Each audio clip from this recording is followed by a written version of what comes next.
Kung talagang delikado itong gagawin natin, ayoko matapos ng ganun-ganun lang usapan namin ni Elsie.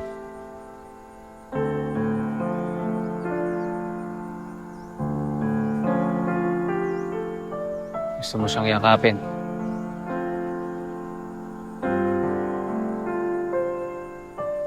Kung papayag siya, Bakit hindi, Lo?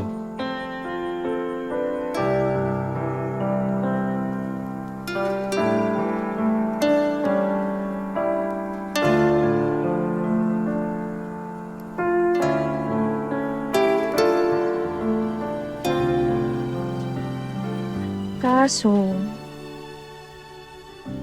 parang ang hirap na pilito yung sarili na maramdaman yung inaasahan niyang maramdaman ko.